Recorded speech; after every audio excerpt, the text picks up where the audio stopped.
Hello everyone, I am Salma Chaudhary and welcome to all about agriculture. आज हम लोग soil science का टॉपिक 2 करने वाले हैं, जो कि है सॉइल प्रोफाइल। इसमें हम सॉइल की जो लेयर है पूरी, उसकी लेयर का कैसे डिवीजन किया गया है, उस पर्टिकुलर लेयर की क्या प्रॉपर्टीज़ हैं वो पढ़ेंगे इसमें। तो जैसे ये हमने एक डायग्राम बनाया है, ये प्लांट है, इसके रूट्स जा रही है और ये सॉइल है, उसका पूरा हमने हॉरिजॉन्टल लेयर को हम स्टडी करने वाले हैं। तो वैसे तो इसको 3 मेन हॉरिजोन में बांटा गया है, ए बी सी, जिसे हम मेजर हॉरिजोन कहते हैं।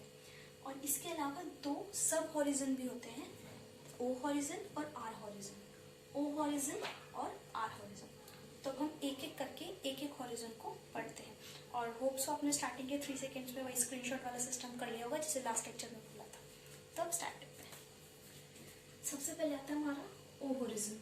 तो ओ हॉरिजन को हम लोग ऑर्गेनिक हॉरिजन भी कहते हैं।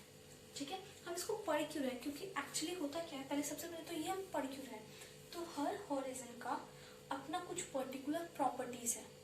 ठीक है, कुछ प्रॉपर्टीज जो आपको ओ में मिलेगी वो ए में नहीं मिलेगी, या ए में है वो बी में नहीं मिलेगी। तो इसलिए हमने इसको ऐसा नहीं कि सब प्रॉपर कटा हुआ आपको दिखेगा, ये हमने एक इमेजिनरी लाइन बना ली है जिसकी एक पर्टिकुलरली लेंथ होती है कि इतने लेंथ पे आपको मिल जाएगा। ये आप जब डीप में पढ़ेंगे तो आपको ये सारी चीज़ें होंगी। अभी इसमें हम एकदम बेसिक पॉइंट्स पढ़ रहे हैं जो एग्जाम पॉइंट ऑफ व्यू से काफ़ी इंपॉर्टेंट है। ठीक है, तो पहले हम ओ हॉरिजन पे थे। ओ हॉरिजन, ओ मतलब ऑर्गेनिक हॉरिजन। क्यों इसको ऑर्गेनिक हॉरिजन क्यों बोला है, क्योंकि ये ऑर्गेनिक मैटर से बना है। ऑर्गेनिक मैटर क्या, मेड अप ऑफ पार्शियली और freshly decomposed organic matter. Partially और फ्रेशली मतलब ऐसा नहीं कि ऑर्गेनिक मैटर बनते जा रहे वो जो भी रिसेंटली बने हैं या फिर बन ही रहे हैं, वो जब इकट्ठे होते हैं, ये सॉइल आपकी ये जो आउटर मोस्ट लेयर है, इस पे आपका ये प्लांट था, इसके कुछ पत्ते वत्ते गिरे होंगे, यहाँ पे पड़े होंगे, तो वो जो फ्रेशली कुछ डिकम्पोज्ड हो रहे हैं और कुछ जो आधे हो चुके हैं, आधे अभी चल रहा है और अभी जो गिरे ही हैं, तो इनकी वजह से जो ये इकट्ठे होते जाएंगे ऐसे, तो एक टाइप की जो लेयर बनेगी उस लेयर को ऑर्गेनिक हॉरिजन बोलते हैं। इसलिए हम इसको सब हॉरिजन बोलते हैं, मेजर हॉरिजन नहीं बोलते हैं, क्योंकि ये भी फ्रेशली प्रिपेयर्ड है। इसकी कोई एग्जैक्ट लेंथ या एग्जैक्ट वो नहीं, टाइमिंग नहीं है। अभी है, जब एकदम डिकम्पोज हो जाएगा कम्प्लीटली तो फिर ये मेन के साथ मिक्सअप हो जाएगा, तभी इसकी होगी नहीं लेयर। तो इसलिए इसको हम सब हॉरिजन में रखते हैं, मेन हॉरिजन में काउंट नहीं करते। तो इसको बोलते हैं हम ऑर्गेनिक हॉरिजन। ये पार्शियली और फ्रेशली डिकम्पोज्ड ऑर्गेनिक मैटर से बना होता है और ये रिच होता है ह्यूमस में, लेकिन इसमें भी कोई भी न्यूट्रिएंट कंटेंट अवेलेबल नहीं होता है, सिर्फ ह्यूमस प्रेजेंट होता है, रिच होता है ह्यूमस में। ठीक है, फिर नेक्स्ट हमारा ए हॉरिजन। ये रहा ओ हॉरिजन, ओ के बाद ए के बाद बी, फिर सी और फिर हमारा आर, जो कि हम रॉक बेड कहते हैं। तो हम ए हॉरिजन देखते हैं। ए हॉरिजन जो है वो 3 हॉरिजन में डिवाइडेड है, मतलब ए है उसके भी 3 है, A1, A2, A3, लेकिन इसमें कोई पर्टिकुलर नहीं, तो ऐसा नहीं है कि ये A1, ये A2, ये A3, वो एकदम माइन्यूट डिफरेंसेस हैं, इसलिए हम उसको यहाँ पे नहीं पढ़ रहे हैं।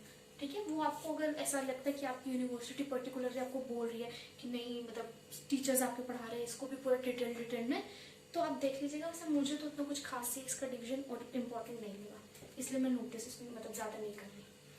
तो फिर अब ए जो है वो A1, A2, A3 में डिवाइडेड है। ये जो है रिच होता है ऑर्गेनिक मैटर में, क्योंकि जो कम्प्लीटली डिकम्पोज्ड हो चुके होंगे आपके ऑर्गेनिक मैटर वो ए के अंदर इंक्लूड हो चुके होंगे, इसीलिए ये जो है काफी रिच होता है ऑर्गेनिक मैटर में और सबसे फर्टाइल लेयर है। Out of A B C R जो आपका सबसे फर्टाइल लेयर है वो आपका ए है। ठीक है, बिकॉज इसमें ऑर्गेनिक मैटर का कंटेंट ज्यादा है, इसलिए ये डार्कर होता है कलर में। जो कंपैरेटिवली सॉइल का कलर है उससे ये डार्कर होता है। ये हो गया आपका ए हॉरिजन। ठीक है, ओ हो गया, ए हो गया। अब हम बात करते हैं बी की। बी हॉरिजन ये भी डिवाइडेड है 2 में, B1, B2। इनमें जैसे ए में नहीं था वैसे इसमें कुछ खास डिफरेंस नहीं, एकदम माइन्यूट डिफरेंस है, तो इसलिए उसको मैंने यहाँ पे ज्यादा कंसिडर नहीं किया। बी जो है वो रेडिश होता है कलर में। क्यों, क्योंकि इसमें एक्यूमुलेशन होता है आयरन, एल्यूमिनियम और क्ले का। B horizon is reddish in colour due to accumulation of iron, aluminium and clay. यहाँ तक रूट्स जो है, जैसे प्लांट्स की रूट है, ये आपका ओ मैंने बनाया यहाँ पे। ठीक है, ये रूट्स जो है, ये फिर आपका ए रीजन था, ये अप टू बी हॉरिजन तक जाती है। इसके बाद जो सी होगा वहां पे रूट्स नहीं होंगी, तो आपका बी हॉरिजन जो है वहां तक रूट्स आती है। ठीक है, नेक्स्ट आपका है फिर सी लेयर जो बी के जस्ट नीचे है।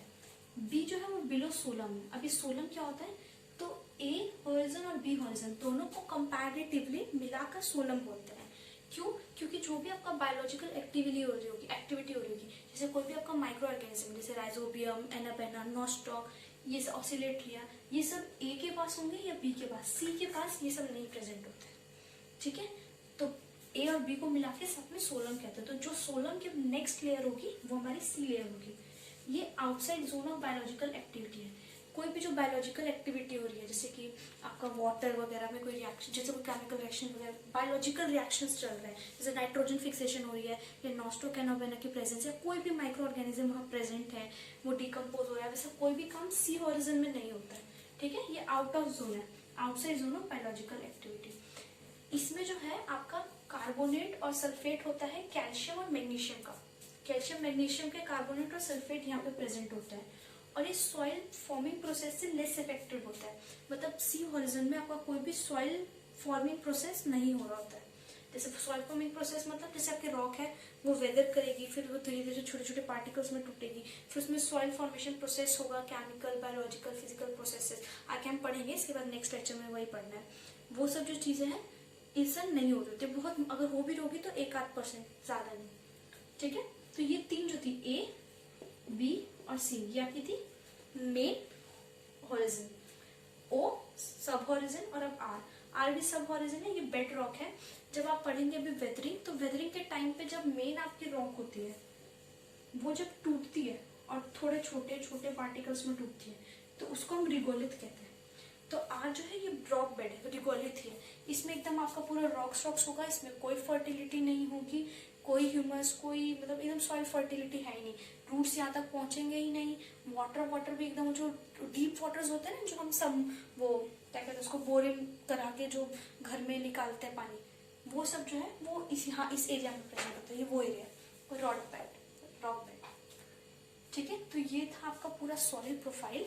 इसमें इतना ही है, और ये क्वेश्चन आता है 5 मार्क्स के आसपास, मतलब सी सेक्शन में या बी सेक्शन में आएगा, तो उसमें इतना ही लिखना ही है, बस इतना। ये आपको डायग्राम बनाना होगा।